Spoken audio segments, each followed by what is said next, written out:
উমর ফারুক সালাত শুরু করলেন, ফজরের সালাত, আল্লাহু আকবার। ইন দ্য মিন টাইম আবু লুকলু এই খঞ্জর নিয়ে উমর ফারুকের বুকের মধ্যে 3টা স্টেবিং করলেন। একটা মারলেন নাভির নিচে, মারার সাথে সাথে পাকস্থলী কেটে গেল। আরেকটা মারলেন পাজরে, পাজর ছিঁড়ে গেল। আমরা সাইয়েদনা উমর ফারুকের বায়োগ্রাফি সম্পর্কে জানব। উমর ফারুক রাদিয়াল্লাহু তাআলা আনহু, the super hero of this উম্মাহ। এই উম্মার সুপার হিরো তিনি, ঠিক কিনা? ওনার মুখের আগে লাঠি চলতো বেশি। সুবহানাল্লাহ পড়বেন না? মাঝে মাঝে লাঠি চালানোরও দরকার আছে না নাই? সাইয়েদনা উমর ফারুক আমাদের জন্য অনুপ্রেরণা। Is the real super hero of Muslim উম্মাহ। তিনি এই উম্মার রিয়েল সুপার হিরো।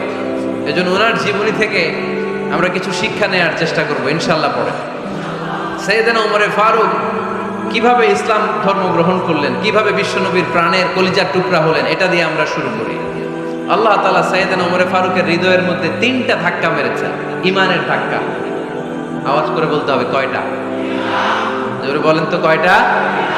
3টা ইমানি ধাক্কা। এক হচ্ছে বিশ্বনবীর দোয়ার ধাক্কা। এক কি? দোয়ার ধাক্কা। 2 হচ্ছে সূরা হাক্কা দিয়ে দিয়েছেন আল্লাহ এক ধাক্কা। সুবহানাল্লাহ পড়বেন না? 3 হচ্ছে সূরাতু তাহা দিয়ে আল্লাহ দিয়েছেন আরেকটা ধাক্কা। এই 3টা ইমানি ধাক্কা যখন সাইয়েদনা উমর ফারুকের হৃদয়ে লাগলো, উনি পড়তে আরম্ভ করেছেন, আশহাদু আল্লা ইলাহা ইল্লাল্লাহ ওয়া আশহাদু আন্না মুহাম্মাদান আবদুহু ওয়া রাসূলুহু। চিল্লায়ে পড়েন আল্লাহু আকবার। বিশ্বনবী মক্কায় বসে বসে তাহাজ্জুদের সালাত পড়ে আল্লাহর কাছে দোয়া করলেন, আল্লাহুম্মা আইজ্জাল ইসলাম বিআহাব্বির রাজুলাইনি ইলাইক। ও আল্লাহ, 2 জন লোকের নাম বলবো, 2 জনের দরকার নেই।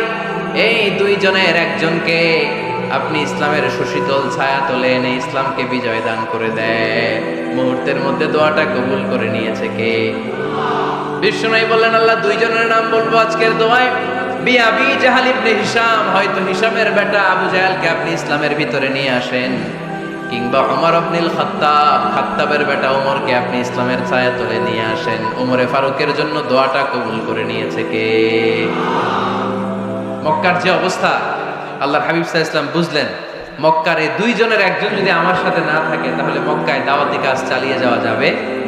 আল্লাহর বললেন, আল্লাহ বেশি চাই না, এই 2 জনের একজন, হয় আবু জাহেল নয় ওমর, হয় আবু জাহেল নয় ওমর।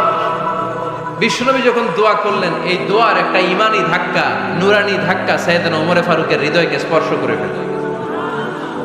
দোয়া ইজ লাইক এ মিসাইল। এই যে আমরা দোয়া করি, এটা মিসাইলের মতো। যুদ্ধে মিসাইল হামলা করে না? মিসাইল হামলা করার পরে এই মিসাইল লক্ষ্য বস্তুতে যে ভেদ করে, ঠিক কিনা? তেমনি দোয়ার মতো যদি আপনি দোয়া করতে পারেন, আপনি যেই জন্য দোয়া করেছেন ঠিক ওই জায়গায় যে আপনার দোয়া স্পর্শ করে। সুবহানাল্লাহ পড়বেন না? বিশ্বনবীর দোয়ার মাধ্যমে প্রথমে সাইয়েদনা উমর ফারুকের হৃদয়ে এক ধাক্কা লাগলো। 2 নম্বরে রব্বুল আলামিন সূরাতুল হাক্কা দিয়ে উমর ফারুকের হৃদয়ের মধ্যে দিলেন এক ধাক্কা। পড়েন আল্লাহু আকবার। কোরআনের ভেতরে সূরাতুল হাক্কা নামে একটা সূরা আছে না নাই? আল হাক্কাতু মাল হাক্কা ওয়া মা আদরাকা মাল হাক্কা। পড়েন আল্লাহু আকবার। বিশ্বনবী যখন দোয়া করলেন, ওই দোয়া যখন সাইয়েদনা উমর ফারুকের হৃদয়ে স্পর্শ করলো, সাইয়েদনা উমর ফারুক সব সময় বিশ্বনবীরে ফলো করতে আরম্ভ করলেন। বিশ্বনবী ডানে গেলে লুকিয়ে লুকিয়ে উমর ফারুক ডানে যায়, বিশ্বনবী বায়ে গেলে লুকিয়ে লুকিয়ে উমর ফারুক বায়ে যায়। বিশ্বনবী একবার মসজিদুল হারামে যে নামাজ পড়তে শুরু করলেন, ওমর ফারুক তখন বিশ্বনবীর পিছু পিছু ছদ্মবেশে পেছন থেকে যে বিশ্বনবী কিভাবে নামাজ পড়ে দেখতে শুরু করলেন। বিশ্বনবী ইন দা মিন টাইম এশারা নামাজে আল হাক্কাতু মাল হাক্কা তেলাওয়াত শুরু করে দিলেন। আল হাক্কাতু মাল হাক্কা তেলাওয়াত শুরু করে দিলেন। তেলাওয়াত করতে করতে বিশ্বনবী যখন তেলাওয়াত করতেছে, ওমর ফারুক এরকম তুলতেছে আর মজা পাচ্ছে।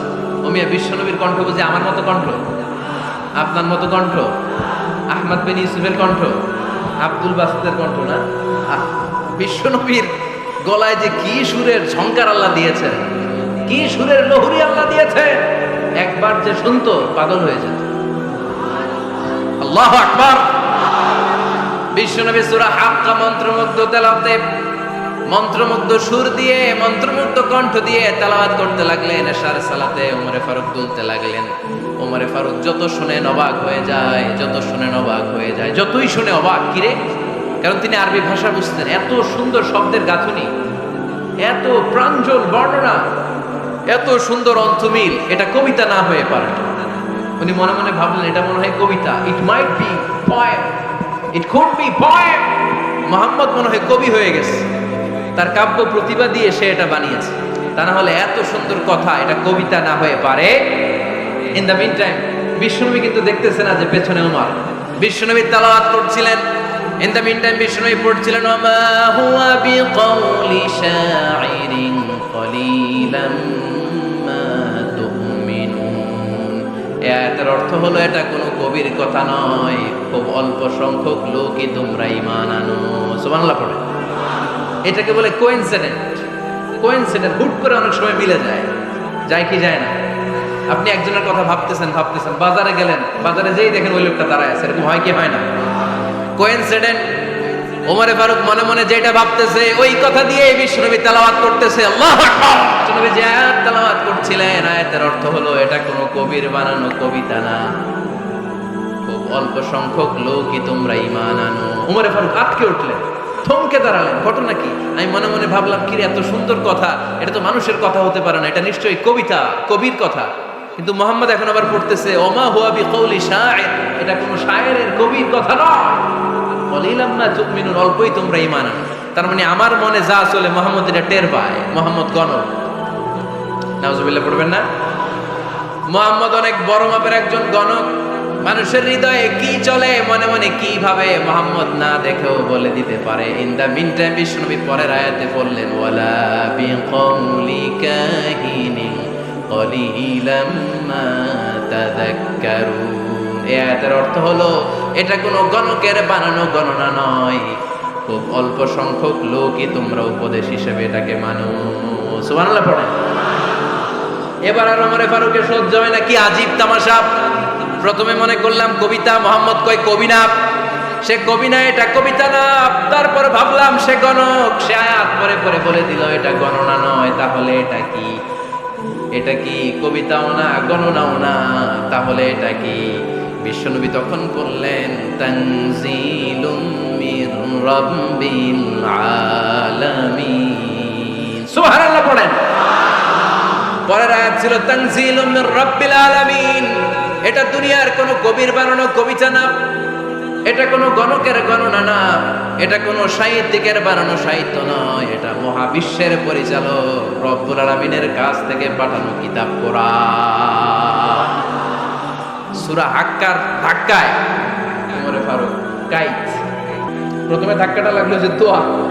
বিষ্ণুবী তাহাজ্জুদে কেঁদে দোয়া করলেন, আল্লাহ হয় আবু জাহেলরে দিবা নাইলে ওমরে দিবা। ওই দোয়া ওমরে ফারুকের হৃদয়ে ছোঁয়া লেগেছে। এরপরে হাক্কা, সূরাতুল হাক্কা দিয়ে দিলে এক ধাক্কা।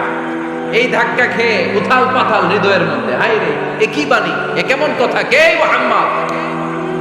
তারপরেও শয়তানের ওয়াসওয়াসা আছে না নাই?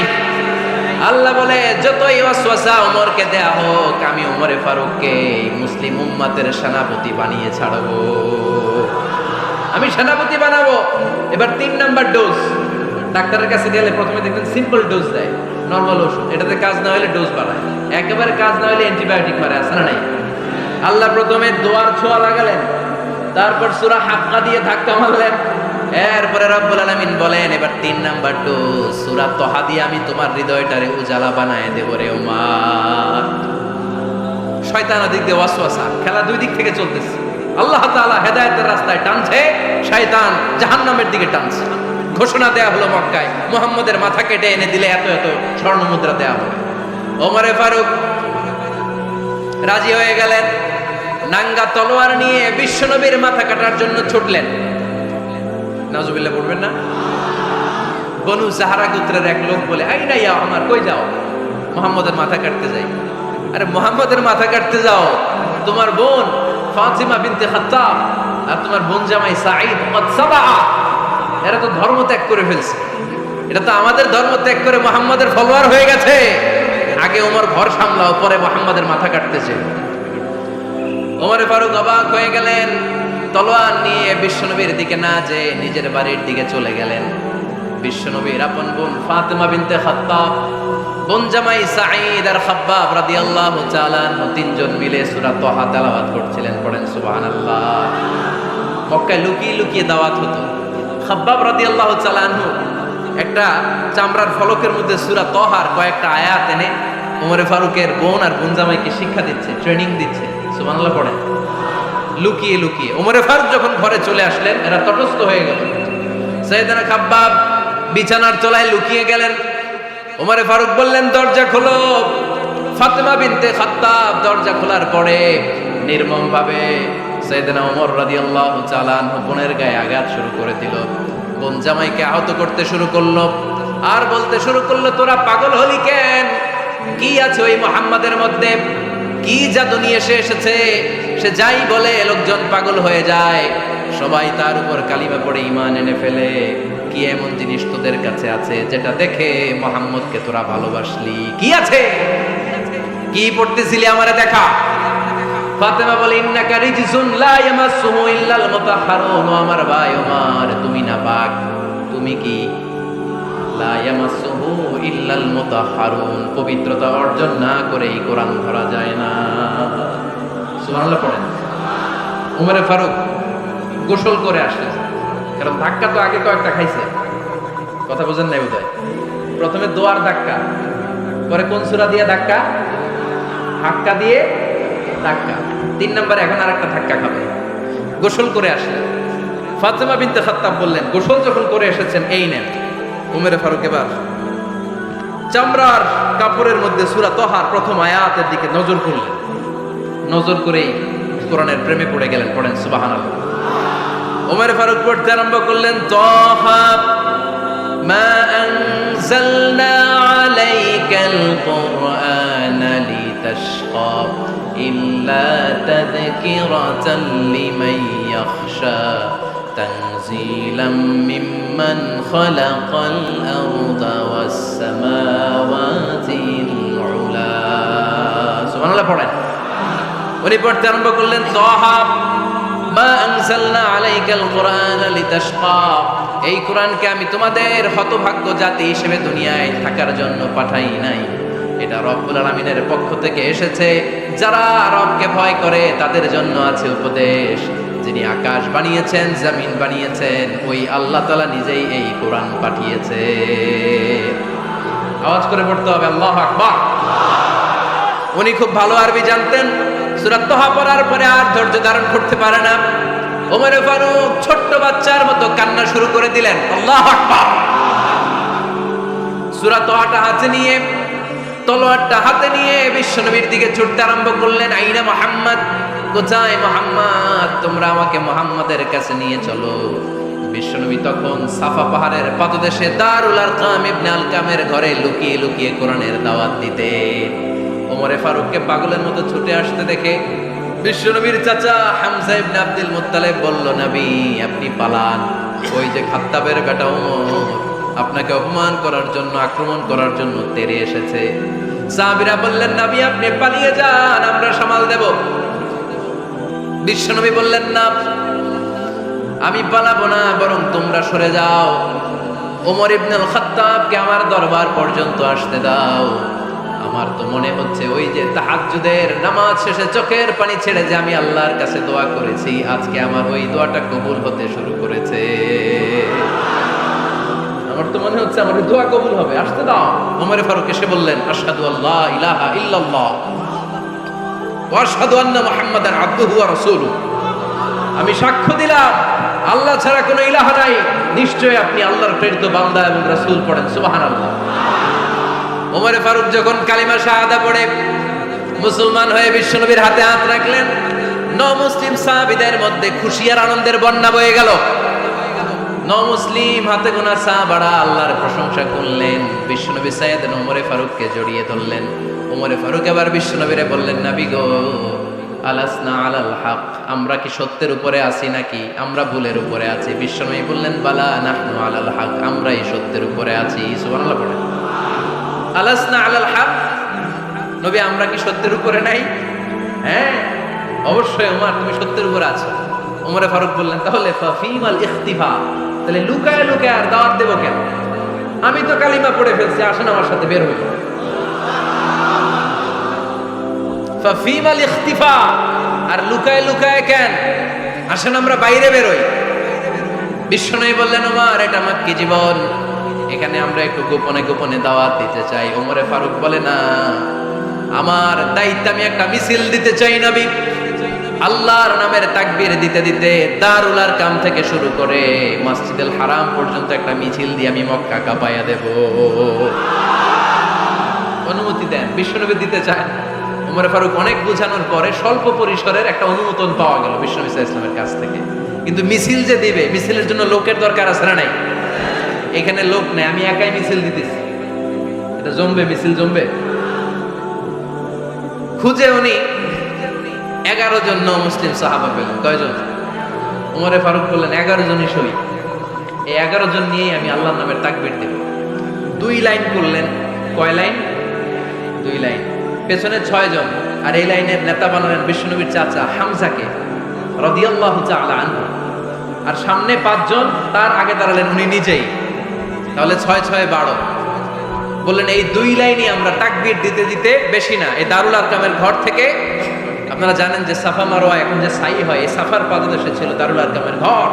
উনি বললেন, এখান থেকে ওই যে কাবার গিলাফ দেখা যায়, কাবার গিলাফ পর্যন্ত আমরা এই তাকবীর নিয়ে ওখানে যাব। সুবহানাল্লাহ পড়বেন না? ওখানে উনি দাঁড়িয়ে ছোট্ট একটা ভাষণ দিয়েছিলেন।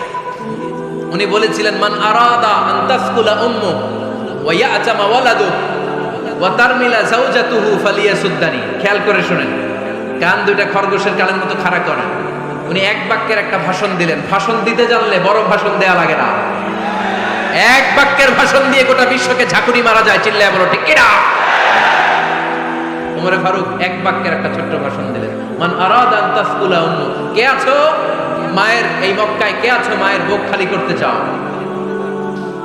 ইয়াতামা ওয়ালাদু, কে আছো বাচ্চাগুলারে, নিজের সন্তানগুলোরে ইয়াতিম বানাতে চাও? কে আছো তারমিলা যাওজাতুহু, নিজের স্ত্রীকে বিধবা বানাতে চাও? ফালিয়াসুদ্দানি, বুকের পাটা থাকলে আমি ওমর রে থামাও। ফালিয়াসুদ্দানি, দেখি মক্কায় কার এত বড় বুকের পাটা। কে আছো মায়ের বুক খালি করতে চাও, সন্তান রে এতিম বানাতে চাও, স্ত্রীকে বিধবা বানাতে চাও? ফালিয়াসুদ্দানি, পারলে আমারে ঠেকাও। এই বলে উনি আল্লাহু আকবার, আল্লাহু আকবার, আল্লাহু আকবার বলে স্লোগান শুরু করে দিলেন। এক এক স্লোগানে মক্কার মরুজমিন থারথার করে কাঁপতে আরম্ভ করল। এই মিছিল মক্কার কেউ দেয় না। মিছিলের আওয়াজ শুনে আবু জাহেল বাইরিস, উতবা বাইরিস, শাইবা, ওয়ালিদ ইবনে মুগিরা সব বের হয়েছে। কিরে, আমার এলাকায় এত বড় স্লোগান, কার এত সাহস? বের হয়ে দেখে মিছিলের সামনে ওমর। ওমর রে দেখে দিছে এক দৌড়। কারণ ওমরে ফারুককে থামানোর মতো বাপের বেটা মক্কায় দ্বিতীয়টা কেউ ছিল না। আওয়াজ করে বলে ঠিক কিনা? ওমরে ফারুক আল্লাহু আকবার, আল্লাহু আকবার বলে স্লোগান দিতে দিতে মসজিদুল হারামের ভেতরে ঢুকে গেল। কাবার গিলাফ ধরার পরে সেদিন মিছিল থেমেছে। ওই আল্লাহর নামের স্লোগান সেদিন কেউ থামাতে পারে নাই, কিয়ামত পর্যন্ত কেউ থামাতে পারবে না। চিল্লায় বলো ঠিক কিনা?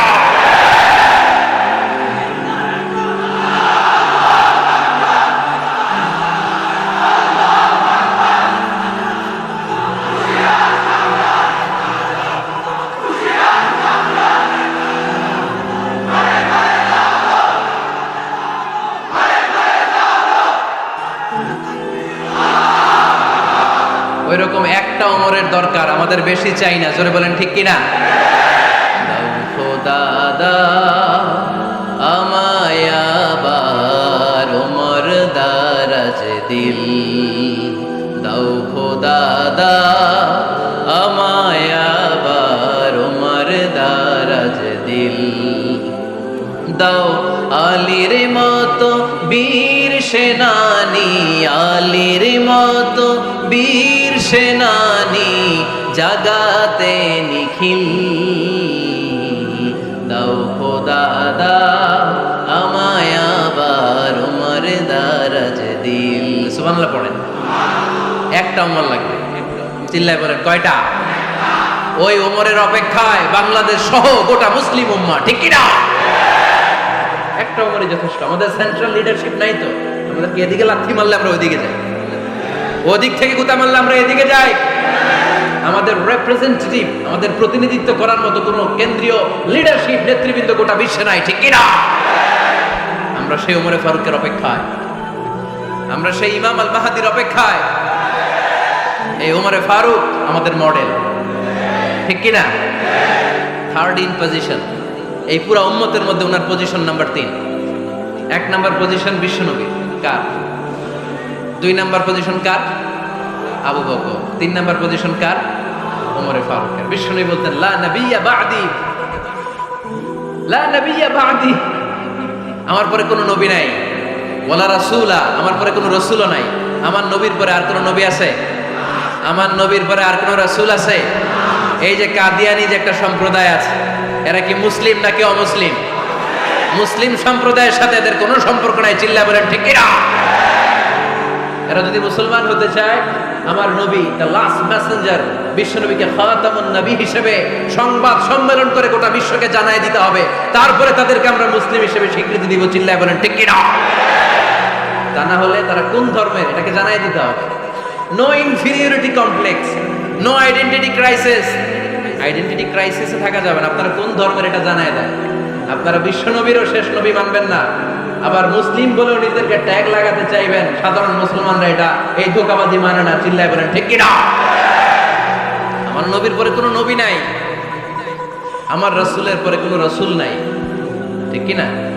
আল্লাহর হাবিব বলতেন লাউ কানা বা'দি নাবিয়্যুন লাকানা উমর, তবে আমার পরে যদি নবী হওয়ার যোগ্যতা কারো থাকে, আমার ওমরের ওই যোগ্যতা আছে। সুবহানাল্লাহ পড়েন।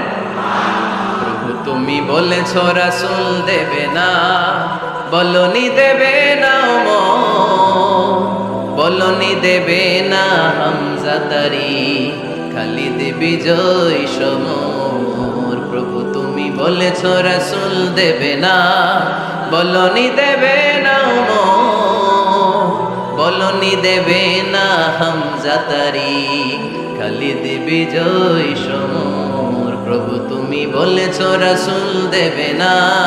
সুবহানাল্লাহ পড়েন। এজন্য আমরা একটা ওমর চাই। কয়টা? বেশি লাগবে? নেতার মতো নেতা কয়টা লাগে? জোরে বলেন কয়টা? Enough, that's enough. ওমর ফারুক আওয়ার সুপার হিরো। ওনার সাথে বিশ্বনবী সাল্লাল্লাহু আলাইহি ওয়াসাল্লামের মুসাহারার সম্পর্ক ছিল। ওমরে ফারুক যে বিশ্বনবীর শ্বশুর, এটা অনেকে জানেই না। ওমরে ফারুক রাদিয়াল্লাহু তাআলা আনহু বিশ্বনবীর শ্বশুর ছিলেন, এটা আজকে নতুন শুনছেন। কে কে হাত তোলেন? দেখছেন হুজুর? সঠিক বলছি না আমি? অনেকে আমরা জানি না। মাশাআল্লাহ, জানতে লজ্জা নাই, শিখতে লজ্জা নাই। লজ্জা হচ্ছে অজ্ঞতায় আর মূর্খতায়, ঠিক কি না? আমরা শিখতে রাজি আছি। যে কথা বলে আমরা তার ছাত্র। আমার আগে হুজুর কথা বলতেছিলেন, আমরা ছিলাম ছাত্র। এখন আমি কথা বলতেছি, এখন আমরা সবাই হয়ে গেছি ছাত্র, ঠিক কি না? যিনি বলেন তিনি শিক্ষক, বাকিরা আমরা ছাত্র, ঠিক কি না?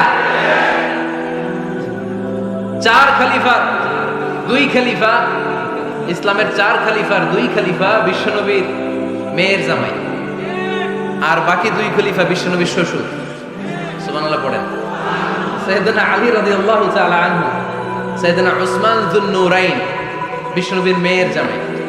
উসমান রাদিয়াল্লাহু তাআলা আনহুর কাছে বিশ্বনবী 2 মেয়েকে বিয়ে দিয়েছিলেন। একজন মারা যাওয়ার পরে আরেকজন। বিশ্বনবী বলেছেন এরপরে আরেকটা থাকলে ওইটারও বিয়ে দিলাম। সুবহানাল্লাহ পড়বেন না? 2 জন ছিল মেয়ের জামাই আর 2 জন ছিল শ্বশুর।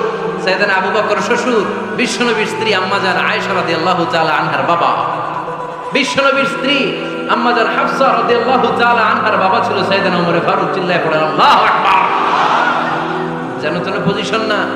সাইয়্যিদু কুহুলিল জান্নাহ, জান্নাতে যত নারীরা যাবে, নারীদের সর্দারিনী হবে সাইয়্যিদাতুনা ফাতেমা রাদিয়াল্লাহু তাআলা আনহা। এই ফরিদপুরের যত ইয়াংস্টাররা তোমরা যারা জান্নাতে যাবে, তোমাদের লিডার হবে সাইয়েদনা হাসান আর হুসাইন রাদিয়াল্লাহু তাআলা আনহুমা। আর বয়স্ক মুরব্বীরা যারা জান্নাতে ঢুকবেন, আপনাদের লিডার হবে সাইয়েদনা আবু বকর আর সাইয়েদনা ওমর ফারুক রাদিয়াল্লাহু তাআলা।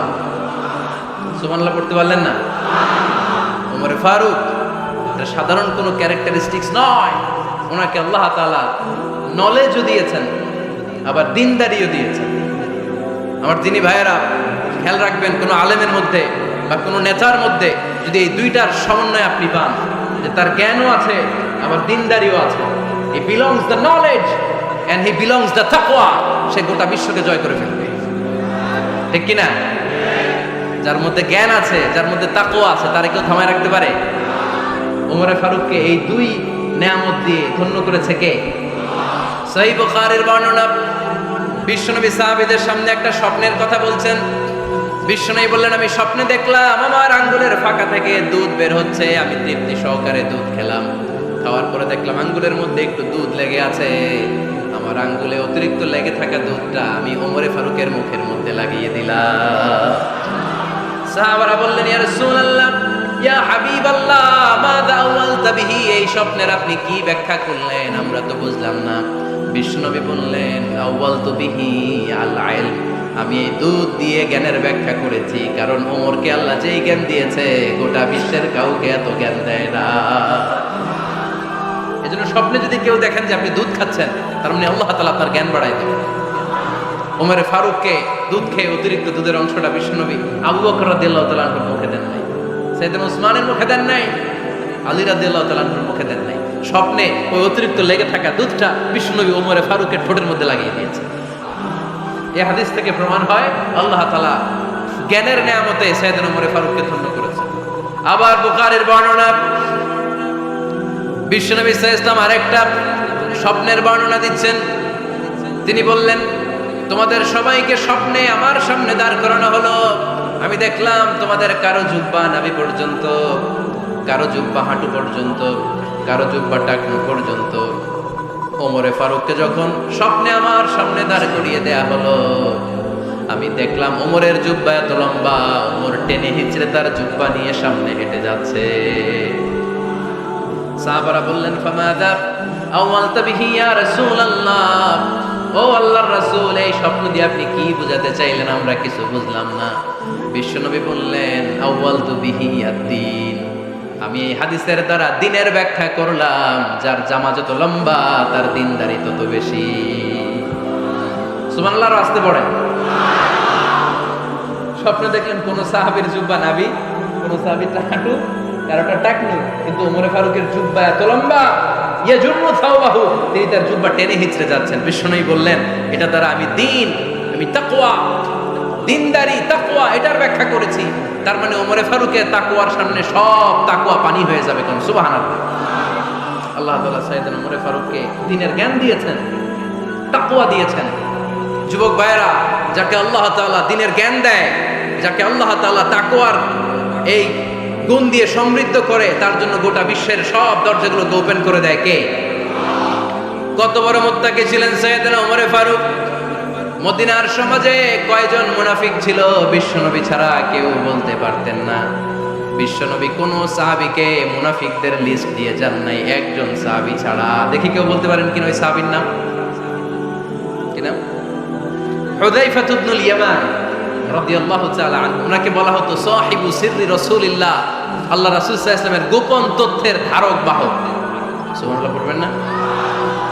বিশ্বনবী ইন্তেকালের আগে মদিনার সমাজে মোট কয়জন মুনাফিক আছে, এই তথ্য আবু বকরকে বলেন নাই, ওমর রাদিয়াল্লাহু তাআলা আনহুকে বলেন নাই, উসমান রাদিয়াল্লাহু তাআলা আনহু, আলী রাদিয়াল্লাহু তাআলা আনহু, আশারাতুল মুবাশশিরিনা বিল জান্নাহ কোন সাহাবীকে বলেন নাই। শুধুমাত্র কেবলমাত্র একমাত্র হুযায়ফা ইবনুল ইয়ামান রাদিয়াল্লাহু তাআলা আনহুর কাছে মুনাফিকদের লিস্টে বিশ্বনবী দিয়ে গিয়েছে। সুবহানাল্লাহ। মদিনায় কারা কারা মুনাফিক কেউ জানতো না, হুযায়ফা ছাড়া। কে ছাড়া? নামটা আজকে মুখস্থ করেন, যাতে অন্য কোনো ওয়াজে কেউ জিজ্ঞেস করলে বলতে পারে। মুনাফিকদের লিস্ট যে সাহাবীর কাছে বিশ্বনবী দিয়ে গিয়েছিলেন, সাহাবীর নাম কি? নাম? নামটা কেমন লাগে? ভাল লাগে? অনেকে আমারে জিজ্ঞেস করে, হুজুর আমার ছেলে হবে আগামী মাসে, একটা নাম দেন। নাম দিয়ে দিলাম হুযায়ফা। যাদের হবে ছেলে, এলাকা যাদের নেক্সট কয়েক মাসে ছেলে হবে, খালি হুযায়ফা চলবে। কি চলবে? ভাল লাগে? নামটা ভাল লাগে? রাইখেন, অনেক সুন্দর নাম। উনি জানতেন মুনাফিক কারা। দেখেন ওমরে ফারুকের তাকওয়ার লেভেলটা কত হাই। ওমরে ফারুক একদিন হুযায়ফা রাদিয়াল্লাহু তাআলা আনহুর কাছে গেলেন, যে বললেন, হুযায়ফা, বিশ্বনবী ইন্তেকালের আগে মুনাফিকদের নামের লিস্টটা কারো কাছে দেয় নাই, আমার জানা নাই, সাইয়েদনা আবু বকরের জানা নাই, কোন সাহাবীর জানা নাই, তুমি ছাড়া। আমি তোমার কাছে জানতে চাই, আমি ওমরের নামটা ওই মুনাফিকদের খাতায় আছে কিনা আমার একটু বলো। আমার ওমরের নামটা ওই মুনাফিকদের লিস্টিতে একটু আছে কিনা নামটা একটু বলো। যদি থাকে আমি ভালো হয়ে যাব। আমি নেফাকি দূর করে পাক্কা মুমিন হতে চাই। আমার নাম যদি মুনাফিকের লিস্টে থাকে আমি তো শেষ। হুযায়ফা চোখের পানি ছেড়ে দিয়ে বলে, আমিরুল মুমিনিন, কেমন প্রশ্ন করলেন আপনি? আপনি বিশ্বনবীর শ্বশুর। এই উম্মতে আপনার পজিশন 3 নাম্বার। আপনারে মুনাফিকরা ভয় পায়, শয়তান আপনারে ভয় পায়। আপনি জান্নাতে সব বয়স্ক লোকদেরকে নিয়ে জান্নাতের মধ্যে আগে আগে ঢুকবেন। কেমন করে মুনাফিকদের কাতারে আপনার নাম থাকতে পারে? ওমর সুবহানাল্লাহ। কি বিনয়ী, কি তাকওয়া। হুযায়ফাকে যে ধরতেন, হুযায়ফা একটু বলো না আমার নামটা মুনাফিকদের লিস্টিতে আছে কিনা। ওমরে ফারুকের যদি এই টেনশন থাকে যে আমি মুনাফিক হয়ে গেলাম কিনা, আমাদের এই টেনশন থাকার দরকার আছে না নাই? হ্যাঁ, যেন সব সময় আল্লাহর কাছে দোয়া করতে হবে, আল্লাহ তুমি নেফাকি থেকে আমাদেরকে বাঁচাও। আরো জোরে পড়েন আমিন। ওমরে ফারুক রাদিয়াল্লাহু তাআলা আনহু আমাদের সুপার হিরো, আমাদের সবাই বলেন আমাদের। উনি কত বড় সুপার হিরো শুনেন। উনি জুমার খুতবা দিচ্ছেন। কি দিচ্ছেন? মসজিদে নববীতে। খুতবার মাঝখানে হঠাৎ বললেন, ইয়া সারিয়াতাল জাবাল, ইয়া সারিয়াত ইবনে জানিমিল জাবাল। এই কথা বলেই আবার খুতবা দিতে শুরু করলেন। ওনার এই ইয়া সারিয়াত ইবনে জানিমিল জাবালের সাথে আগের কথারও কোনো মিল নাই, পরের কথারও কোনো মিল নাই। জুমার নামাজের পর মুসল্লি সাহাবারা ধরলেন, বললেন, ইয়া আমিরাল মুমিনিন। খুতবার মাঝখানে হঠাৎ করে ইয়া সারিয়াত ইবনে জানিমিল জাবাল বলে আপনি চিৎকার করলেন কেন? আপনার এই বাক্যের সাথে আপনার খুতবার আগের বাক্যের কোনো মিল নাই, আপনার খুতবার পরের বাক্যের কোনো মিল নাই। এই কথা আপনি কারে বললেন, কারে উদ্দেশ্য করে বললেন? এই কথার তাৎপর্য কি আমাদেরকে বুঝিয়ে বলে। ওমরে ফারুক বললেন, আমি যখন খুতবা দিচ্ছি আমি দেখতে পেলাম ওই যে কয়েক মাস আগে আমি আমার মুসলিম সেনাবাহিনী পারস্যে আক্রমণের জন্য পাঠিয়েছি বর্তমান ইরানের ওই বিশাল এলাকাতে পারস্যে আমি আমার ব্যাটালিয়ন পাঠিয়েছি। আমি হঠাৎ করে দেখতে পেলাম আমার মুসলিম বাহিনীর সেনাপতি যুদ্ধের এক পর্যায়ে তার ডানে আছে উপত্যকা, বায়ে আছে পাহাড়। সে পাহাড়ি রাস্তা ছেড়ে দিয়ে উপত্যকার দিকে যেতে শুরু করেছে। আমি দেখতে পেলাম আমার মুসলিম বাহিনী যদি উপত্যকার দিকে ছুটে বেড়ায়, কাফির মুশরিকরা আমার মুসলিম বাহিনীকে কচুকাটা করে ফেলবে। তাই আমি এখান থেকে তাদেরকে কমান্ড দিয়ে বলেছি, ইয়া সারিয়াতাল জাবাল, উপত্যকার দিকে নয় পাহাড়ের দিকে যাও, তাহলেই তোমাদের বিজয় নিশ্চিত হয়ে যাবে। উপত্যকার দিকে যেও না, ইলাল জাবাল, ইলা সারিয়াতিল জাবাল, পাহাড়ের দিকে ছোট। সাহাবারা অবাক, ঘটনা কি? উনি বসে আছেন মদিনায় মসজিদে নববীর মিম্বারে দাঁড়িয়ে। উনি যদি ইয়া সারিয়াতাল জাবাল বলে, এটা কি ইরানে যাবে নাকি? ও মিয়া, তখনকার সময়ে বর্তমানের মতো মোবাইল ছিল নাকি, ইন্টারনেট ছিল নাকি, কিছু ছিল? খালি মুখে আমি যদি বলি ইয়া সারিয়াতাল জাবাল, এটা ইরানে যাবে, ইন্ডিয়ায় যাবে, ঢাকায় তো যাবে, ফরিদপুর শহরেই তো বসবে না, ঠিক কিনা? কিন্তু এটা আমিরুল মুমিনিন বিশ্বাসী সাহাবারা বিশ্বাস করে নিল। কিছু মুনাফিক ছিল, এরা কয় না, ঝামেলা আছে, এটা তো সম্ভব না। এক কাজ করি, এই সেনাপতি যখন বিজয়ী বেশে মদিনায় ফিরে আসবে আর আমরা ধরবো। এরা দিন গুনতে লাগলো, এই সেনাপতি মুসলিম বাহিনী নিয়ে পারস্য জয় করে কবে ফিরে আসবে।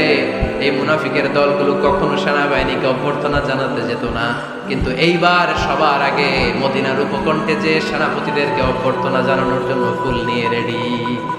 ফুল নিয়ে দাঁড়ায় সেনাপতি ঢুকার সাথে সাথে ধরছে, এই সেনাপতি কোত্থেকে আসছে? পারস্য জয় করে আসছে।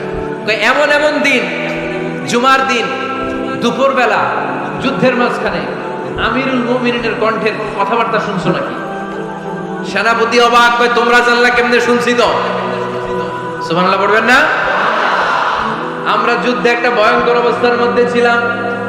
পেছন থেকে শত্রুরা আমাদেরকে আক্রমণ করতে শুরু করে দিল। ডানে যাব না বায়ে যাব, সামনে যাব নাকি পেছনে যাব, রাস্তা খুঁজে পাচ্ছি না।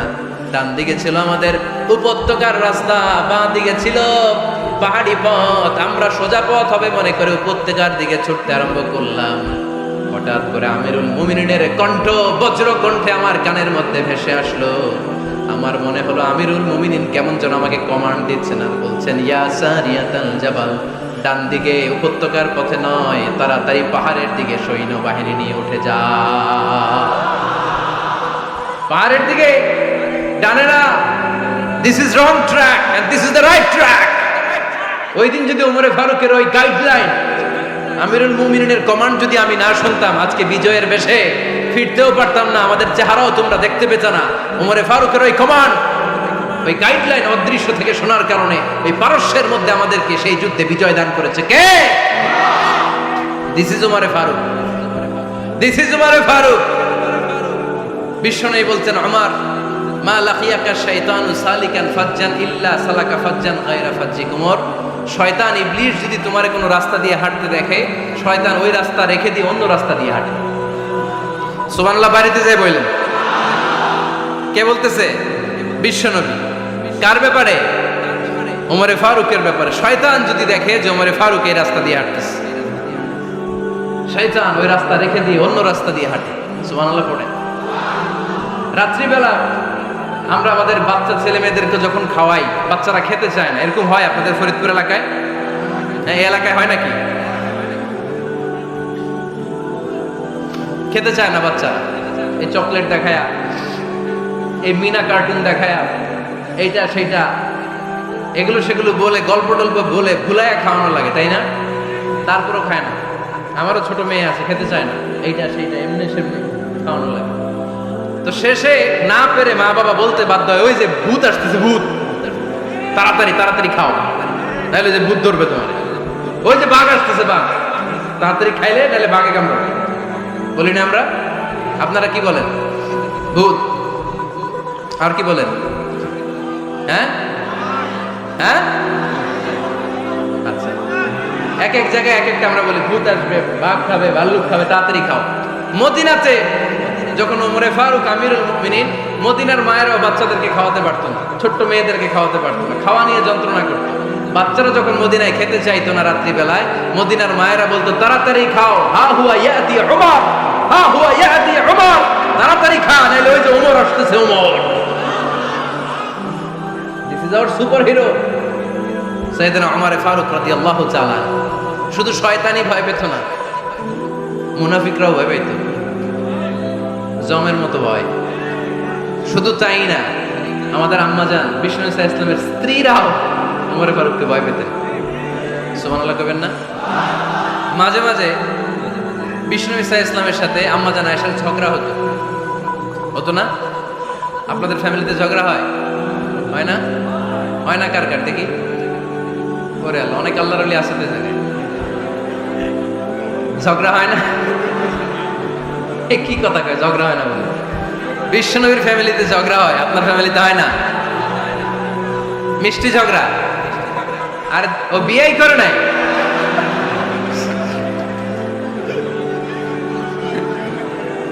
ঝগড়া তো হবেই। দাম্পত্য জীবনের মজাটাই তো এখানে, কখনো ঝগড়া, কখনো আনন্দ, একটু বৃষ্টি, একটু রোদ, একটু হাসি, একটু কান্না, ভালো লাগা, ভালোবাসা শেয়ার করে নেয়া, মিলেমিশে একাকার হয়ে যাও, ঠিক কিনা? তো আল্লাহর হাবিব সাল্লাল্লাহু আলাইহি ওয়াসাল্লামের সাথে আম্মাজান আয়েশার ঝগড়া হতো। তো একদিন ঝগড়া হয়ে দুইজন রেগে আছে। খবরদার, দুইজন রেগে থাকবেন না, একজন রাগলে আরেকজন থেমে যাবে, কারণ এই ছোট্ট ঝগড়া থেকে এটা অনেক সময় বিচ্ছেদের দিকে গড়ায়। আমার প্রিয় ফরিদপুরবাসী, ভাবি রেগে গেলে আপনি রাগেন না, ওই দিন আপনি একটু ঠান্ডা থাকেন। আবার আপনি রেগে গেলে, আমার মাইকের আওয়াজ যদি ভাবিরা শুনেন, আপনারা রেগে যায় না, একটু ঠান্ডা থাকেন। দুইজনে রেগে গেলে তো তৃতীয় বিশ্বযুদ্ধ শুরু হবে, তাই না? একজন রেগে গেলে আরেকজন ঠান্ডা, কারণ এই সামান্য ঝগড়া থেকে ইগোর কারণে এটা বিচ্ছেদ আর ডিভোর্স পর্যন্ত গড়ায়। আর শয়তান এখানে উস্কানি দেয়, কারণ ইমানদারদের ফ্যামিলি ভাঙতে পারলে শয়তান সবচেয়ে বড় খুশি হয়, আর ইমানদারদের ফ্যামিলি টিকে থাকলে খুশি হয়ে যায় কে? আম্মাজান আয়েশা রাদিয়াল্লাহু তাআলা আনহার সাথে বিষ্ণু ইসা ইসলামের ঝগড়া হতো মাঝে মাঝে। একবার ঝগড়া হলো, বিষ্ণু ইসা ইসলামও রাগ, আম্মাজান আয়েশাও রাগ। বিষ্ণু বললেন, আয়েশা ঝগড়া করে আর কতক্ষণ থাকবো, আসো মিটমাট করি। আয়েশা রাদিয়াল্লাহু বলেন ঠিক আছে মিটমাট করি। তো বিষ্ণু ইসলাম বলেন মিটমাটের জন্য কারে ডাকবো? ওমরে ডাকি। কয় না, ওমরে না, ওমর গালিজ, ওমর অনেক রাগে, আমার ডর লাগে। কয় তাহলে তোমার আব্বারে ডাকি। কয় ডাকি। কি খুশি, মেয়েদের মধ্যে অভ্যাসটা আছে না নাই? তাহলে তোমার আব্বারে ডাকি। ডাকেন, ডেকে নিয়ে আসা হলো। আবু বকর রাদিয়াল্লাহু তাআলা আনহু দাঁড়ালেন, আম্মা জান আয়েশা দাঁড়ালেন, বিশ্বনবীও দাঁড়ালেন। বিশ্বনবী বললেন আয়েশা তোমার আব্বা আসছে, এবার ঘটনা খুলে বলার পালা, তুমি বলবা নাকি আমি বলবো? আম্মা জান আয়েশা বললেন আপনি বলেন, তবে ওয়ালা তাকুল ইল্লা হাক্কান, যেটা ঘটছে ওইটাই বললেন, মিথ্যা কথা কইেন না। আবু বকর রাদিয়াল্লাহু তাআলা রেগে মেগে আগুন, কি এই কথা তুমি কেমন করে বলো? বিশ্বনবীকে মিথ্যা কথা কখনো বলবে? রেগে মেগে দিলেন মেয়ের গালে এক চড়। বানিয়ে বলতেছি না, মুসনাদ আহমদ ইবনে হাম্বলের হাদিস। বাবার হাতের থাপ্পড়কে আম্মা জান আয়েশা উল্টে বললেন। সাইয়েদনা আবু বকর রাগে গড়গড় করছেন, আবার মারার জন্য তেড়ে গেলেন। এবার বাঁচার জন্য আম্মা জান আয়েশা বিশ্বনবীর পিছনে যে আশ্রয় নিলেন, বিশ্বনবী বাঁচানোর জন্য দুই হাত মিলে দাঁড়িয়ে গেলেন। পড়েন সুবহানাল্লাহ। বিশ্বনবী যখন দুই হাত মেলে দাঁড়িয়ে গেলেন, সাইয়েদনা আবু বকর রাদিয়াল্লাহু আনহু থেমে গেলেন। সাইয়েদনা আবু বকর রাদিয়াল্লাহু তাআলা ঘর থেকে বের হয়ে বারান্দায় দাঁড়ালেন। করেন সুবহানাল্লাহ। এবার বিশ্বনবী আম্মা জান আয়েশার কাছে যেয়ে বলেন ইয়া আয়েশা কাইফা রাআইতিনি আনফাসতুকি মিনার রাজুল, দেখছো কেমনে বাঁচাইলাম? আমি না থাকলে ভর্তা বানাই ফেলতো আজকে। আমি বাঁচাইছি তোমারে, আমি আমার লগে ঝগড়া করো তুমি। লজ্জায় পড়ে আম্মা জান আয়েশা খিলখিল করে হেসে দিলেন, বিশ্বনবীও হেসে দিলেন। দুইজনের হাসির মধুর আওয়াজ শুনে সাইয়েদনা আবু বকর বাইরে থেকে অবাক, কিরে এতক্ষণ না ঝড় তুফান, এখন দেখি হাসি। সালাম দিয়ে অনুমতি নিয়ে ভিতরে ঢুকলেন। ঢুকে দেখেন আম্মা জান আয়েশাও হাসে, বিশ্বনবীও হাসে। এই হাসি দেখে আবু বকর রাদিয়াল্লাহু আনহু হেসে দিলেন। আরশের উপর থেকে খুশি হয়ে গেলেন কে? এবার সাইয়েদনা আবু বকর রাদিয়াল্লাহু তাআলা আনহু বললেন ইয়া রাসূলুল্লাহ আশিকানি ফি সিলমিকুমা কামা আশরাকতুমানি ফি হারবিকুমা। ও নবী, যুদ্ধ লাগলে, দুইজন যুদ্ধ লাগলে মীমাংসার জন্য যেমনি আমারে ডাকেন, এরকম হাসি আর আনন্দের মুহূর্তেও আমারে একটু ডাকেন। আশিকানি ফি সিলমিকুমা কামা আশরাকতুমানি ফি হারবিকুমা। নবী, আপনাদের মধ্যে ঝগড়া লাগলে সন্ধি করার জন্য আমারে যেমনি ডাকেন, আপনাদের হাসি খুশি আনন্দ খুনসুটি এই মজাদার মুহূর্তগুলোতে আমারে বঞ্চিত রাখেন না, আমার একটু ডাকেন। সুবহানাল্লাহ পড়েন। এই মুসনাদ আহমদ ইবনে হাম্বলের হাদিস শোনার উদ্দেশ্য হচ্ছে, বিশ্বনবী প্রথমে ওমর ফারুকের নাম বলেছিলেন। সাইয়েদনা আয়েশা বলে না, আমি ডরাই। হাইবাত, দিস ইজ কল্ড হাইবাত ওমর। একবার বিশ্বনবীর সব বিবিরা ধরলেন, ও নবী আমাদেরকে এটা দেন, ওইটা দেন, ঘরে এটা নাই, ওইটা নাই, ওইটা নাই। বিশ্বনবীকে আমার কাছে কিচ্ছু নাই, যদি এমনি আমার বউ হয়ে থাকতে চাও থাকো, তাহলে যা, তা না হলে যা লাগবে কিনে দেবো, সাথে সাথে তালাকও দিয়ে দিব। কিছু দিতে পারবো না, আমার নাই তো, সামর্থ্য নাই। কিন্তু বিবিরাও ছাড়া না, এটা দেন ওইটা দেন। বিশ্বনবী রহমতের নবী, বিবিদেরকে বুঝাতেও পারেন। বিবিরা আবদার করতেছে নবী এটা লাগবে ওইটা লাগবে। ইন দ্য মিন টাইম বিশ্বনবী একজনের সালাম শুনতে পেলেন। কে যেন দরজায় দাঁড়িয়ে বলতেছে আসসালামু আলাইকুম।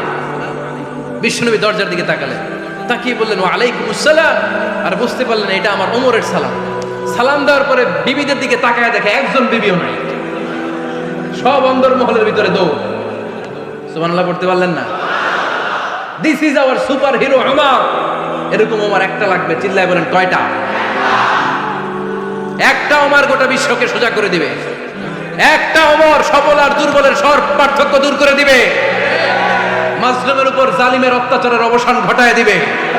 গোটা বিশ্বটাকে সাম্য, মৈত্রী, ভালোবাসার ইনসাফ দিয়ে পরিপূর্ণ করে দিবে। সেই ওমরের অপেক্ষায় আমরা। নিজের ছেলেকে 80টা বেত মেরেছেন। কয়টা? 80টা বেত মেরেছে। এই ব্যাপারে অনেকগুলো বর্ণনা পাওয়া যায়। সবচেয়ে সহি বর্ণনা হচ্ছে মুয়াত্তা ইমাম মালিকের বর্ণনা। ওমর ফারুক রাদিয়াল্লাহু তাআলা আনহুর ছেলে আব্দুর রহমান মারুফুন বিআবি শাহমা ছিলেন মিশরে। ওখানে নাবিজ খেয়েছিলেন। নাবিজ হচ্ছে আরব দেশের লোকেরা দুধের মধ্যে শক্ত খুরমা রাত্রেবেলা ঢেলে দিত। ঢেলে দিলে সারা রাত ওই খুরমার রসটা দুধের সাথে মিশে দুধটা লাল হয়ে যেত। এটারে সকালবেলা খেত, খুব সুস্বাদু। এটাকে বলে নাবিজ। কিন্তু এটা রাতে ভিজাইলে সকালেই খাইতে হয়, রেখে দিলে আবার একটু সমস্যা হয়। এটা অনেকটা তারির মতো হয়ে যায়, মাতলামি চলে আসে। তো ওমরে ফারুকের ছেলে নাবিজ খেয়েছেন, মদ খাননি, নাবিজ, কিন্তু নাবিজ খাওয়াতে সাকরান চলে এসেছে।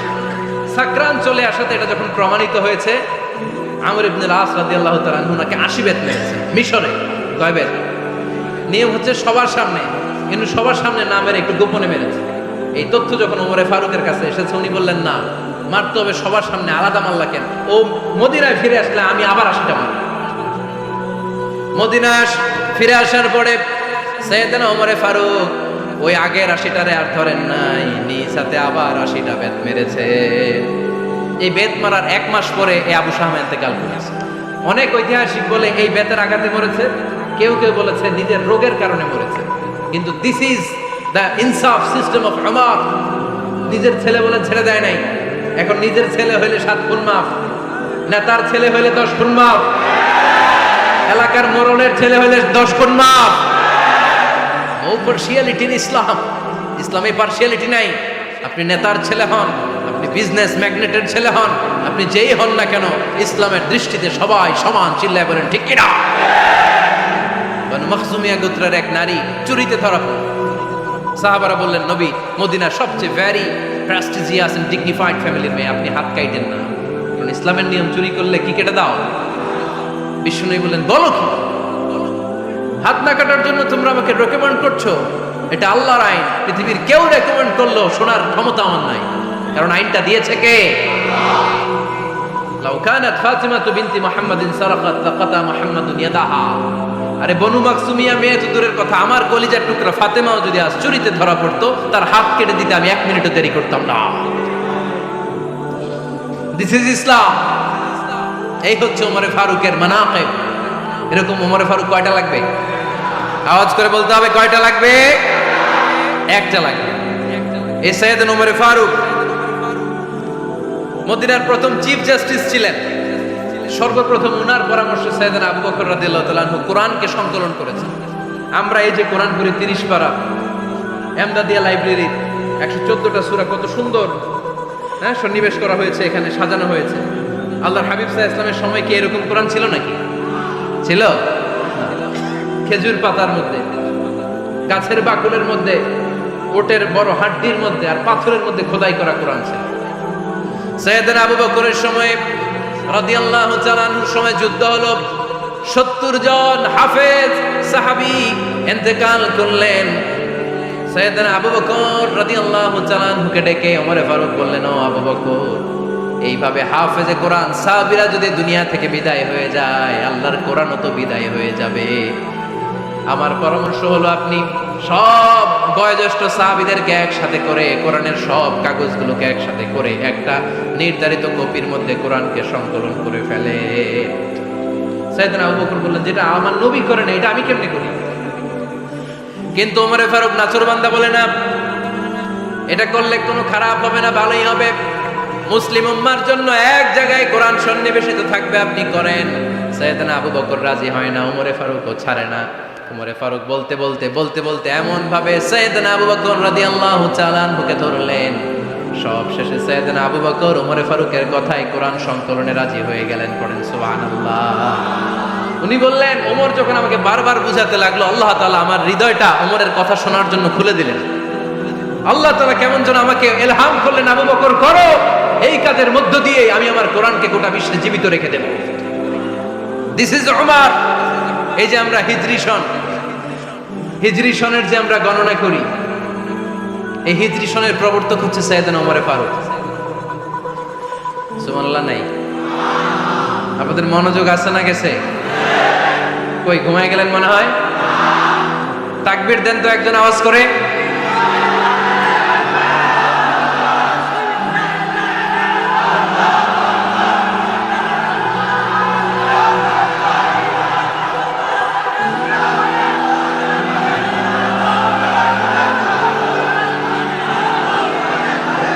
মাশাআল্লাহ, মাশাআল্লাহ। বসেন বসেন, এখনই শেষ করে দেব কিছু সময়ের মধ্যে। আমরা একসাথে বিদায় নিব ইনশাআল্লাহ। ওঠা বসা করবেন না, ওঠা বসা করবেন না, বসেন।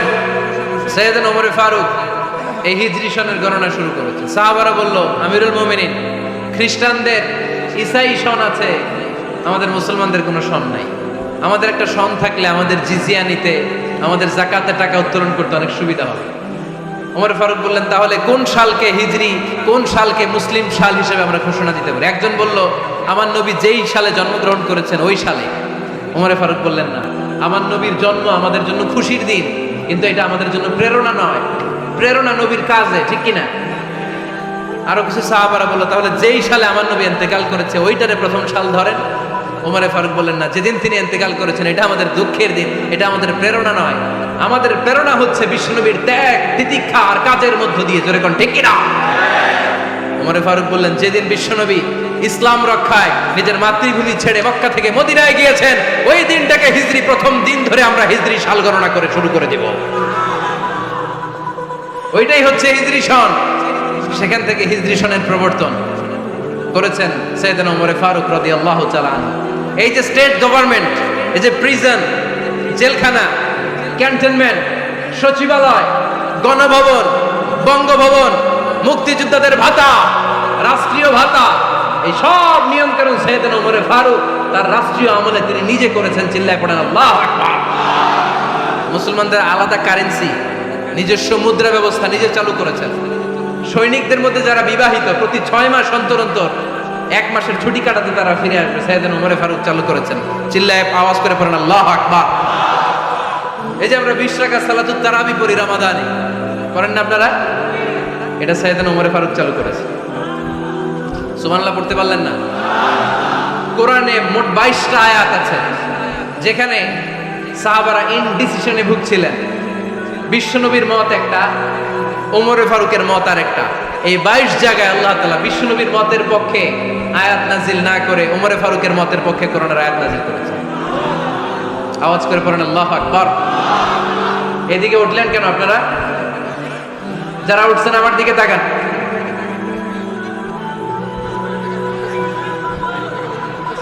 কিছু ভিতরে ঢুকতেছে, কিছু বাইরে দিতেছে না?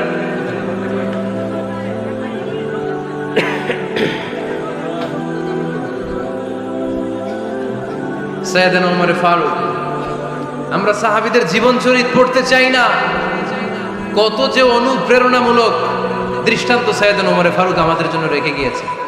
ওমর ফারুক যখন খলিফা, দিনের বেলায় যদি রাষ্ট্রে কোনো নিয়ম জারি করতেন, দিনের বেলায় জনগণকে কোনো বিষয়ে যদি নিষেধ করতেন, রাত্রে বেলায় খাওয়ার সময় ফ্যামিলি মেম্বারদের সবাইকে বলতেন, এই দিনের বেলা আমি জনগণকে এই কাজ করতে নিষেধ করেছি, তোমরা আমার ফ্যামিলি মেম্বার, খবরদার তোমরা এই কাজ করো না। জনগণ করলে যতটুকু শাস্তি, তোরা করলে পাবি ডবল শাস্তি। সুবহানাল্লাহ কইবেন না? আমাদের নেতারা ওই বাড়ির বিচার করে, ওই বাড়ির মাইয়ার বিচার, ওই বাড়ির পোলার বিচার, নিজের পোলা গাঞ্জা টানে আসরা নাই, নিজের মেয়ে অপরাধ করে আসরা নাই। কি নেতা ছিলেন ওমর ফারুক! আগে নিজের ঘর সামলিয়েছেন, আগে নিজেকে সামলিয়েছেন, নিজের ঘর ঠিক করেছেন। বলেছেন জনগণ করলে যত ব্যাদ, তোরা করলে ডবল ব্যাদ। দিস ইজ কল লিডার, ঠিক কিনা? এক বাবা এসে বললেন, ওমর ফারুক আমার ছেলে কথা শোনে না, বেয়াদব। ওমর ফারুক ছেলেরা ডাকলেন, বাবা তুমি তোমার আব্বাজানের কথা শোনো না, এটা তো কবিরা গুনাহ। ছেলে বলে, ওমর ফারুক সব দায় দায়িত্ব আল্লাহ ছেলে মেয়েদেরকে দিয়েছে, বাবা মাকে কোনো দায়িত্ব দেয়নি। ওমর ফারুক বললেন, অবশ্যই দায়িত্ব দিয়েছে। তাহলে বলেন আমার বাবার দায়িত্ব কি? উনি বললেন, প্রাইমারিলি প্রথমত 3 দায়িত্ব। আইয়ান চাকিয়া উম্মা, পৃথিবীর প্রতিটি বাবার উচিত ছেলেদের মেয়েদের জন্য ভালো মায়ের ব্যবস্থা করা। 2 নম্বরে আইয়ুহসিনা ইসমা, সুন্দর তার একটা নাম রেখে দেয়া। 3 নাম্বার ইউআল্লিমাহুল কিতাব, তার আল্লাহর কিতাব শিক্ষা দেওয়া। এবার ছেলেকে আমার আব্বা 3টার একটাও করে নাই।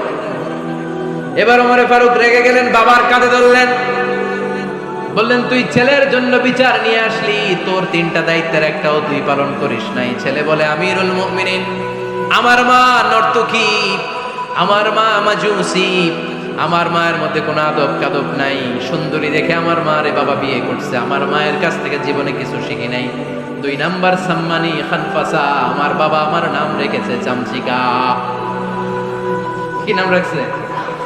এটা নাম হইলো একটা, এরকম উল্টাপাল্টা নাম আছে না? নাই না, এগুলো রাখবেন না।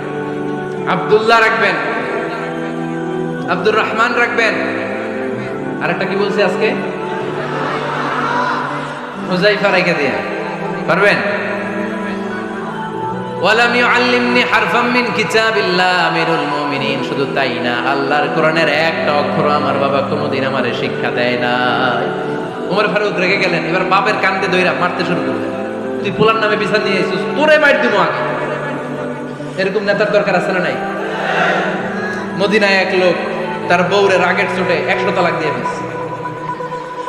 কয় তালাক দেয়ার নিয়ম কয়টা? দিছে কয়টা? এবার স্ত্রী কাঁদতে কাঁদতে এসে বলে, আমিরুল মুমিনিন দেখেন, আমার স্বামী আমারে রেগে মেগে 100 তালাক দিচ্ছে। ওমর ফারুক বললেন, দইরা নিয়ে এটা নিয়ে আসা হলো। ওমর ফারুক বললেন, কয়টা তালাক দিয়েছো? কয় 100টা। কেন দিছো? কয় মাথা গরম আছিল। এরকম আছে না? তালাক দেওয়ার সময় সব তালাক, তুই তালাক, তোর মা তালাক, তোর বোন তালাক, সব তালাক। তালাক দিবে ওয়াইফ রে, দিতেছে সবাই রে। তোমার ফারুক বললেন, দিবে 3টা, 100টা দিলা কেন? কয় মেজাজ গরম ছিল। কয় দাঁড়া, আত-তালাকু মিন শাআইরিল্লাহ, তালাক হচ্ছে আল্লাহর দেয়া বিধানের একটা নিদর্শন। এটা নিয়ে তুই খামখেয়ালি করলি? আমার রায় শোন, আমার রায় হচ্ছে 3 তালাকে তোর বউ তালাক, বাকি 97 তালাক তোর পিঠের উপরে পড়বে। এরকম বিচারের দরকার আছে না নাই? এরকম দৃষ্টান্তমূলক বিচার যদি বাংলার জমিনে দেয়া হতো, আর কোন নারী ধর্ষিতা হতো, আর কোন নারীকে অ্যাসিড মারা হতো, আর কোন নারী যৌতুকের জন্য কান্না করত? একটা আমল লাগবে, বেশি না। কয়টা লাগবে? তিনি গভর্নর সিস্টেম চালু করেছেন, governor system, Islamic state. Bahrain, Yemen, মিসর, কুফা, বসরা, মক্কা, মদিনা, এই 7 জায়গায় 7 জন গভর্নর পাঠিয়েছেন। তাদের থেকে তথ্য নিতেন। এই গভর্নর সিস্টেম উনি বানিয়েছেন। সাইয়েদনা আমর ইবনে আল-আস রাদিয়াল্লাহু তাআলা আনহুকে পাঠিয়েছেন মিশরে। মিশরে একটা দৌড় প্রতিযোগিতা হতো। ওই দৌড় প্রতিযোগিতায় আমর ইবনে আল-আস রাদিয়াল্লাহু তাআলা আনহুর ছেলে অংশগ্রহণ করেছে, কিন্তু এক মিশরি ওই দৌড় প্রতিযোগিতায় চ্যাম্পিয়ন হয়ে গেছে। রানার্স আপ হয়েছে আমর ইবনে আল-আসের ছেলে। এবার মিশরি ফার্স্ট আর গভর্নরের ছেলে সেকেন্ড। রাগের চোটে আমর ইবনে আল-আসের ছেলে ওই মিশরির মাথার মধ্যে কয়েকটা বাড়ি মেরেছে। মিশরি বলে, আমার মাল্লা কেন? তুমি খেলায় পারো না, আমারে মাল্লা কেন? কয়, আনা ইবনুল আকরামিন, আমি গভর্নরের পোলা, আমি যা বলবো এটাই হবে, আমার উপরে কথা নাই। মিশরি ওইখানে আর ঝগড়া বাঁধায় নাই, মনে দুঃখ নিয়ে মদিনায় চলে আসলেন। এসে বললেন, আমিরুল মুমিনিন, আপনি আমর ইবনে আল-আস রাদিয়াল্লাহু তাআলা আনহুকে মিশরের গভর্নর বানিয়ে পাঠিয়েছেন। একটা প্রতিযোগিতায় আমি চ্যাম্পিয়ন হয়েছি, ওনার ছেলে হয়েছে রানার আপ। কেন সে চ্যাম্পিয়ন হতে পারে নাই? এই কারণে আমার মাথায় লাঠি দিয়ে 3টা বাড়ি মেরে বিচারটা দিছে কার দরবারে? কথা বুঝেন নাই বোধহয়? ওমর ফারুকের দরবার। ওমর ফারুক বললেন, তাই আগামী বছরের অমুক তারিখ আমি সব গভর্নরদেরকে ডেকে হিসাব নিতে, ওই দিন তুই থাকবি, পারবি না? মিশরে বলে, পারবো মানে অবশ্যই পারবো। ওই দিন 7 রাজ্য থেকে 7 গভর্নর হাজির, গভর্নরদের ছেলেরাও হাজির, মিশরীয় হাজির। 7 গভর্নরের কাছ থেকে 7 এলাকার খোঁজ খবর নেয়ার পরে ওমরে ফারুক বললেন, আইনাল মিসরি, মিশরি লোকটা কই, এদিকে আয়। মিশরি সামনে আসার পরে বলল, আমর ইবনে আল-আস, তুমি মিশরের গভর্নর, তোমার ছেলে সহ তুমি আসো। আমর ইবনে আল-আস এসে সামনে বসে রইলেন। এবার বললেন, ও আমর ইবনে আল-আসের ছেলে, তুমি নাকি ইবনুল আকরামিন গভর্নরের ছেলে, তুমি যা বলবা মিশরে নাকি তাই হবে, তোমার নাকি অনেক দাপট। নিজে একটা লাঠি এনে মিশরীর হাতে দিয়ে বলল, এবার তোর মাথায় যতটা মারছে তুই ততটা গুনে গুনে মার, আমি দেখব। আমর ইবনে আল-আস দেখবে, আমর ইবনে আল-আসের ছেলেরে তুই এখানে মার। সে বলতেছে, থাক, আপনি বলছেন এতেই যথেষ্ট, মারা লাগবে না, আমি মাফ করে দিলাম। ওমরে ফারুক বলল, খবরদার, মার, মার ওর মাথার মধ্যে। মিশরি ওমরে ফারুকের ধমক শুনে ভয়ে ভয়ে 3টা বাড়ি মারল। এই বাড়ি মারা দেখেও ওমরে ফারুকের হৃদয় ঠান্ডা হয় নাই। লজ্জায় আমর ইবনে আল-আস, বয়স হয়ে গিয়েছে, সাহাবা, মাথা তখন টাক, মাথায় চুল নাই, লজ্জায় মাথাটা হেট হয়ে মাথাটা নিচু করে রেখেছে। এবার রাগের চোটে ওমরে ফারুক বললেন, এবার আমর ইবনে আল-আসের টাক মাথার মধ্যে একটা মার। মা কেন ছেলেকে শিক্ষা দিতে পারে নাই? ইয়া আমর ইবনে আল-আস, মাতা জাআলতুমুন নাস আবিদা, তোমরা কখন মিশরীদেরকে নিজেদের দাস বানায় নিলা? ওয়াকাদ ওয়ালাদাতুম উম্মুহুম আহরারা, আর ওদের মায়েরা তো ওদেরকে স্বাধীন সন্তান হিসেবে প্রসব করেছে। মানুষদের উপর ক্ষমতাগিরি করার জন্য গভর্নর পাঠাই নাই। খবরদার, জনগণ তাদেরকে দেখভাল করার জন্য তোমাদেরকে পাঠানো হয়েছে, তাদের উপর কোনো অত্যাচার করার জন্য নয়। চিল্লায় বলেন ঠিক কিনা? এরকম নেতা কয়টা লাগবে? কয়টা? ওই নেতার নাম কি? ওমর। হ্যাঁ, হুয়া ইয়াতি ওমর। 22 জায়গায় বিশ্বনবী কয় একটা, ওমরে ফারুক বলে আরেকটা। আল্লাহ বলে, বিশ্বনবী আপনার পক্ষে আমি আয়াত নাজিল করতে পারলাম না, আমি ওমরের পক্ষে নাজিল করে দিলাম। বিশ্বনবী বলতেন, ইন্নালি কুল্লি উম্মাতিন মুহাদ্দাস, সব উম্মতের মধ্যে, সব নবীর উম্মতের মধ্য থেকে একজন করে আল্লাহ তাকে মুহাদ্দিস বানাতো। মুহাদ্দিস না, মুহাদ্দাস। মুহাদ্দাস মানে এমন লোক যিনি যা ভাবতো ওই ভাবনাটাই আল্লাহ আয়াত হিসেবে নাজিল করে দিতেন। বিশ্বনবী বলেন, আমার উম্মতের মধ্যে মুহাদ্দাস হচ্ছে সাইয়েদনা ওমর। মদিনার সবচেয়ে বড় মুনাফিকের নাম আব্দুল্লাহ ইবনে উবাই ইবনে সালুল। সব মুনাফিকদের সরদার, কিন্তু এই মুনাফিকের ছেলেটা হলো পাক্কা ইমানদার। এই ছেলের নাম হলো আব্দুল্লাহ। আওয়াজ করে বলেন, ছেলের নাম কি? আব্দুল্লাহ ইবনে উবাই ইবনে সালুল মুনাফিক সরদার যখন ইন্তেকাল করলো, সাইয়েদনা আব্দুল্লাহ রাদিয়াল্লাহু তাআলা আনহু বিশ্বনবীর কাছে এসে চোখের পানি ছেড়ে ডেকে বলে, নবী আপনিও জানেন, আমিও জানি, মদিনার সবাই জানে আমার আব্বা মুনাফিকদের সরদার, কিন্তু আমার মন তো মানে না, আমার তো পিতা, আমার তো বাবা লাগে, আমার মন মানে না। আপনিও জানেন মুনাফিক, আমিও জানি মুনাফিক। নবী আপনার দরবারে কিছু আমি চাই না, আপনার গায়ের একটা জামা দেন, আপনার জামাটা পরিয়ে আমার বাবারে দাফন দিব। এর উসিলায় যদি আমার আব্বারে আল্লাহ মাফ করে দেয়, দয়ার নবী মায়ের নবী জামা খুলে দিয়ে দিলেন। পড়েন সুবহানাল্লাহ। আব্দুল্লাহ রাদিয়াল্লাহু তাআলা আবার আবদার চললেন, নবী জানি আমার বাবা মুনাফিক, কিন্তু আমার তো বাবা, আপনার দরবারে ফরিয়াদ, আপনি নিজে যে আমার বাবার জানাজার নামাজের ইমামতি করবেন। দয়ার নবী মায়ের নবী জানাজার নামাজে যেতে চাইলেন। ওমরে ফারুক বললেন, নবী না, খবরদার আপনি উবাই ইবনে সালুলের জানাজায় যাবেন না। বিশ্বনবী জোর করে যেতে চাইলেন। সাইয়েদনা ওমরে ফারুক বিশ্বনবীর জামা পেছন থেকে টেনে ধরলেন। আল্লাহু আকবার। টেনে ধরলেন, যাবেন না আপনি। ওমরে ফারুকের হাত থেকে হ্যাচকা টান মেরে জুব্বা টান দিয়ে বিশ্বনবী জানাজায় চলে গেলেন।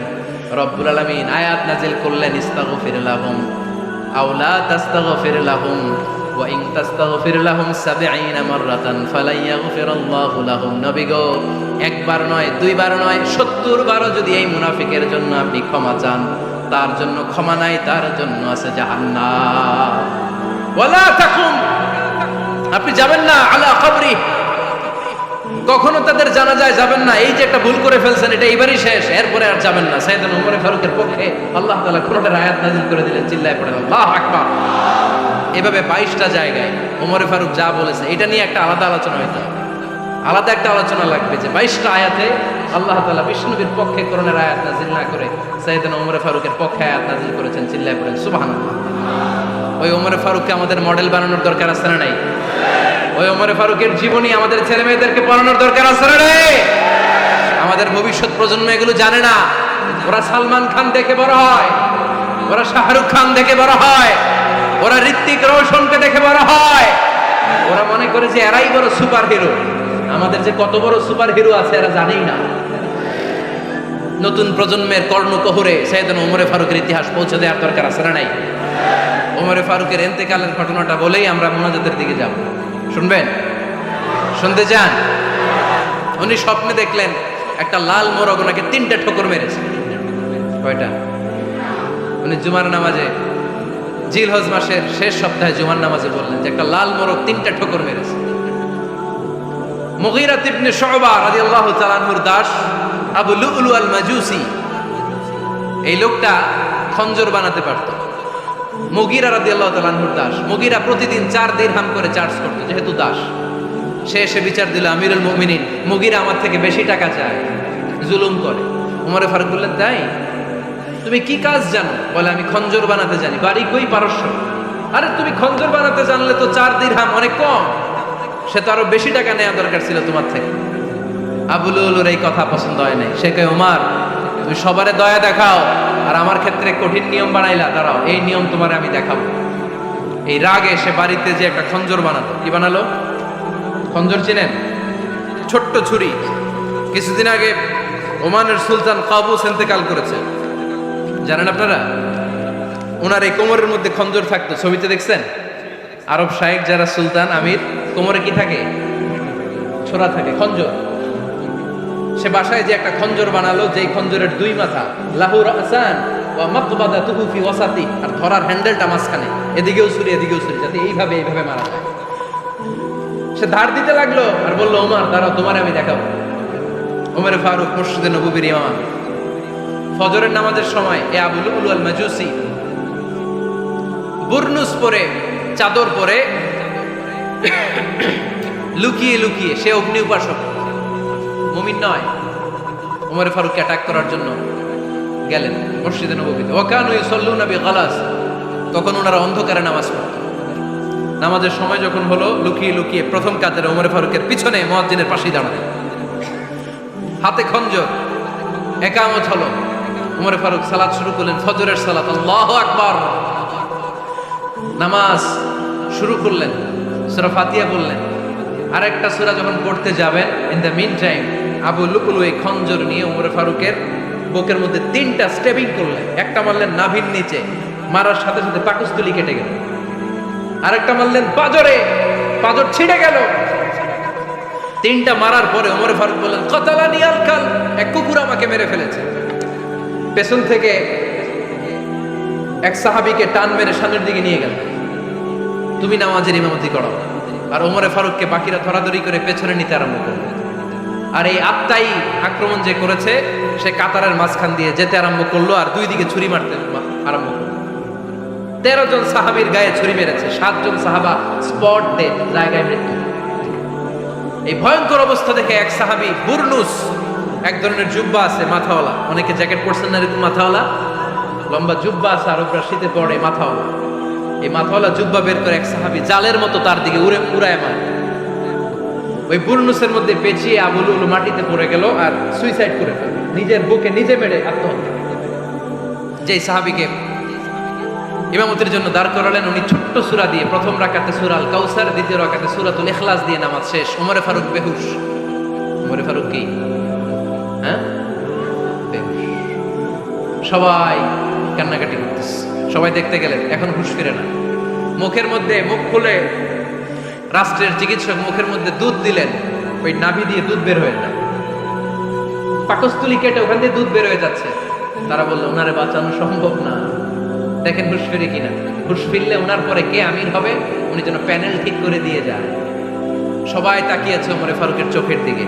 আল্লাহর মেহেরবানিতে ঘন্টা খানিক পরে উনি চোখ খুললেন। চোখ খোলার পরেই বলেন নাই, ও মা আমি মরে যাই। চোখ খোলার পরে উনি বলেন নাই, কে মারলো আমারে। চোখ খোলার পরে উনি বলেন নাই, আমার পরে নেতা কে হবে। চোখ খোলার পরে সর্বপ্রথম কথাটি ছিল, আসল্লান নাস, আমার নেতৃত্বে যে ফজরের নামাজটা শুরু হয়েছিল, এটাকে ঠিক মতো তোরা পড়েছিলি? আমার নেতৃত্বে যে ফজরের জামাত শুরু হয়েছিল, সেটা ঠিকঠাক মতো সমাপ্ত হয়েছিল কিনা আগে বল।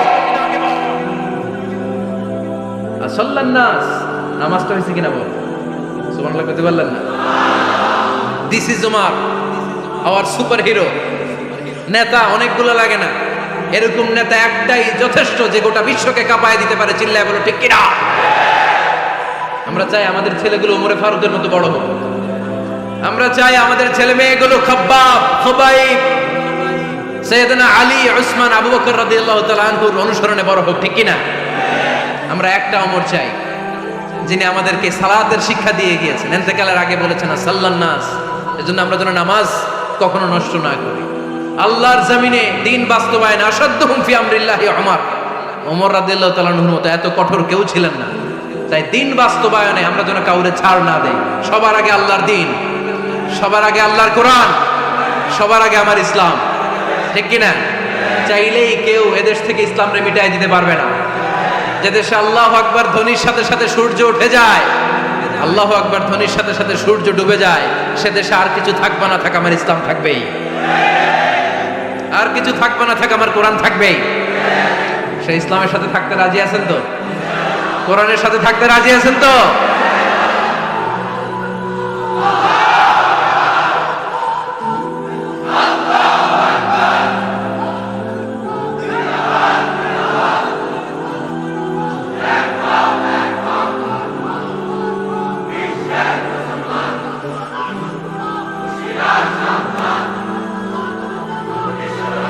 আল্লাহ আমাদের সবাইকে কবুল আর মঞ্জুর করে নেয়, আমরা পড়ি আমিন।